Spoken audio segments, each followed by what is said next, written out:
ගෙවුණු දිනය තුළ කොටස් වෙළඳපොළ ක්‍රියාකාරීත්වයේ කුමනාරින්ද සිදුවන්නේ යන්න ඔබේ අවධානයට යොමු කරන්නයි මේ සූදානම. අද දිනේ කොටස් වෙළඳපොළෙහි ඍණාත්මක පසුබෑමක් වාර්තා වේ. ගෙවුණු දිනය තුළ සමස්ත මිල දර්ශකයේහි ක්‍රියාකාරීත්වය පිළිබඳව අවධානය යොමු කරන විට උදෑසන ධනාත්මක වර්ධනයක් පෙන්눔 කරන මිල දර්ශකයේ දහවල් වන විට යම් මන්දගාමී ස්වරූපයක් පෙන්눔 කරනු ලැබුවා. දිනේ අවසානයේදී එහි සටහන් වූයේ ඍණාත්මක පසුබෑමකි. පෙර දිනය සමග සසඳන විට එය 0.2ක ඍණාත්මක පසුබෑමක් වාර්තා කරනු ලබන අතර ඒකක ලෙස ඒකක 49.77ක පහළ යාමකි. දින අවසානයේදී සමස්ත මිල දර්ශකයේහි ඒකකයේ සටහන් වූයේ ඒකක 23,870.07ක් ලෙසයි. එමෙන්ම තෝරාගත් සමාගම් නියෝජනය කරන SNPS L20 මිල දර්ශකයේහි ක්‍රියාකාරීත්වය පිළිබඳව අවධානය යොමු කර විට එයද දහවල් 12 පමණ පසුව සිට යම් මන්දගාමී ස්වරූපයක් පෙන්눔 කරනු ලැබුවා. දින අවසානයේදී එයද සටහන් වූයේ ඍණාත්මක පසුබෑමකි. පෙර දින සමග සසඳන විට එය 0.1ක ඍණාත්මක පසුබෑමක් වාර්තා කරනු ලබන අතර ඒකක ලෙස ඒකක 7.31ක පහළ යාමකි. දින අවසානයේදී SNPS L20 මිල දර්ශකයේහි ඒකකගේ සටහන් වූයේ ඒකක 6743.19ක් ලෙසයි.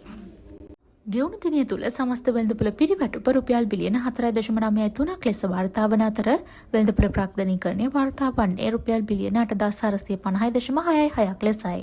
එමෙන්ම සමස්ත වෙළඳපොළ 496.44ක් ක්‍රොසින් සත්පත් කරගන්නා අතර හේලිස් සහ ඩිස්ටිලරිස් කම්පැනි යන සමාගම් ඉහළම ක්‍රොසින් වටිනාකමක් වාර්තා කළ සමාගම් අතර ඉදිරියෙන්ම සිටියා.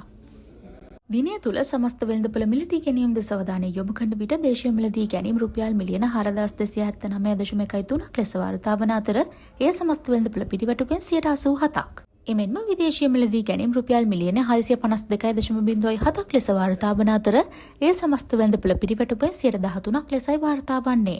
දිනය තුළ සමස්ත වෙළඳපොළ විකුණුම් දෙස අවධානය යොමු කරන විට දේශීය විකුණුම් රුපියල් මිලියන 4,316.13ක් ලෙස වාර්තා වන අතර එය සමස්ත වෙළඳපොළ පිරිවැටුපෙන් 88%ක්.